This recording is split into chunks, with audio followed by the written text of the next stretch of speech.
The lights inside the Ireland's Got Talent theater dim slowly and the crowd settles into a curious silence. The host steps forward and announces the next act, a Rubik's Cube magician from the Philippines. A thin young man walks onto the stage from the shadows. His shirt is old and loose and his shoes look worn from years of walking on broken streets. He introduces himself in a soft trembling voice and says he comes from Manila. He explains that he grew up in a one-room house made of tin sheets where rain leaked through the roof and the floor turned into mud during storms.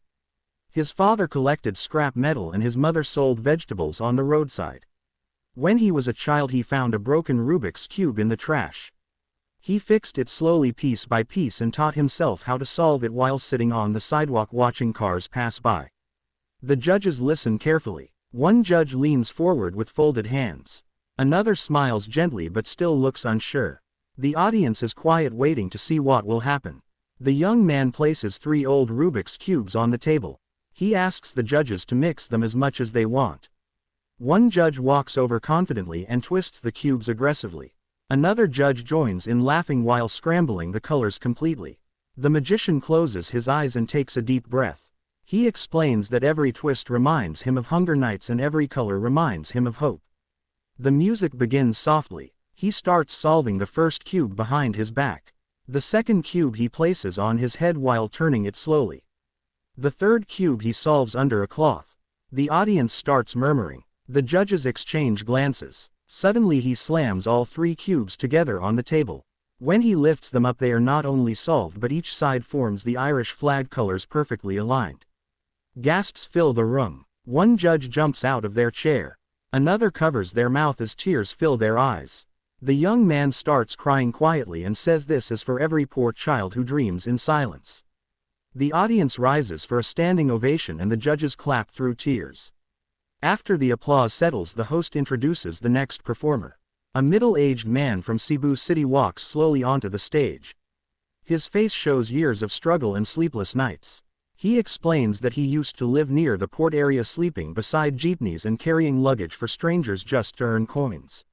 He says the Rubik's Cube became his escape from hunger and loneliness.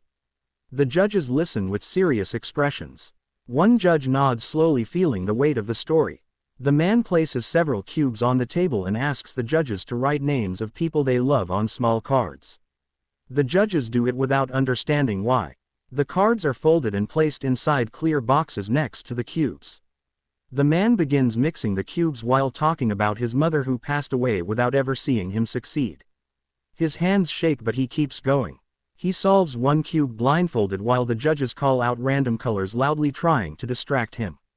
He solves another cube with one hand while holding a photo of his childhood home in the other. The music grows emotional. For the final moment he opens the clear boxes.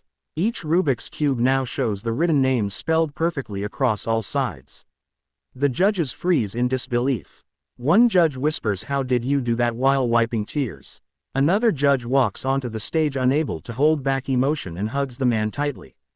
The man breaks down crying saying, "I survived."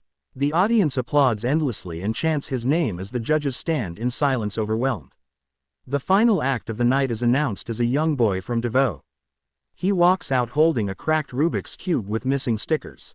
He looks nervous and small under the bright lights. He tells the judges that his father died when he was very young and his mother works as a cleaner. He learned Rubik's Cube tricks from free internet videos at a shop where he watched through the window because he could not afford a phone. The judges listen quietly. One judge wipes their eyes already emotional before the act even begins. The boy places the cracked cube on the table and asks the judges to choose random colors. They shout colors quickly trying to confuse him. He smiles shyly and starts turning the cube. The music slowly builds. He solves the cube again and again no matter how the judges change the colors. Then he hands the cube to one judge. The judge opens it slowly and inside the cube is a small paper that reads "Hope never breaks." The judge starts crying openly. Another judge kneels down to the boy's level and holds his shoulders gently. The audience is silent then erupts into applause mixed with tears. One judge slams the golden buzzer and golden confetti rains down. The boy covers his face crying in disbelief as the judges rush to hug him. The theater is filled with emotion as everyone stands clapping while the boy looks up into the lights realizing his life has changed forever.